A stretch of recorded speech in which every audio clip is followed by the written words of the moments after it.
السلام علیکم ورحمۃ اللہ وبرکاتہ۔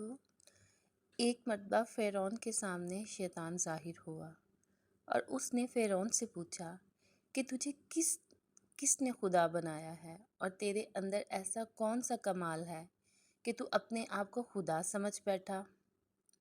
تو فرعون نے کہا، میرے پاس بہت بڑی طاقت ہے، میرے پاس بہت سا سونا، چاندی، ہیرے جواہرات ہیں اور میں بہت بڑے ملک کا بادشاہ ہوں۔ شیطان نے پوچھا، اور کیا ہے تیرے پاس؟ فرعون نے کہا، میرے پاس ایسی اندرونی طاقت ہے جو تیرے پاس نہیں ہے۔ اس نے کہا، دکھاؤ۔ فرعون نے فوراً حکم دیا، اسی وقت 1000 جادوگر بلائے جائیں اور وہ سب مل کر اس شیطان کو اپنی پھونکوں سے اڑا دیں۔ ان جادوگروں نے اپنا جادو دکھایا۔ شیطان کو بھی اللہ تعالیٰ نے بڑا علم دیا ہے۔ شیطان نے ایک پھونک ماری جس سے سارے جادوگروں کے اثرات ختم ہو گئے۔ دوسری مرتبہ پھر ان 1000 جادوگروں نے اپنا جادو دکھایا۔ شیطان نے پھر ایک پھونک ماری جس سے پھر ان کے اثرات ختم ہو گئے۔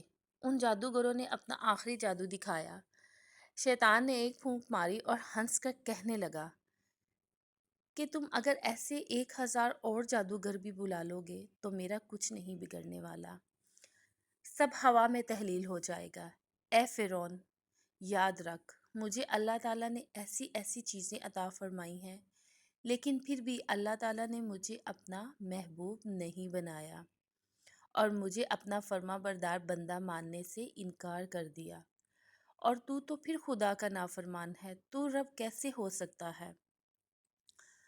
علماء کرام اس واقعے کے بعد لکھتے ہیں کہ اگر انسان کوئی گناہ کر لے کسی نفسانی خواہش کی وجہ سے تو وہ اللہ سے توبہ کر لے تو اللہ تعالیٰ اس کو معاف فرما دیتے ہیں، لیکن اگر کوئی تکبر اور غرور کرے اس کو توبہ کی توفیق نہیں ملتی۔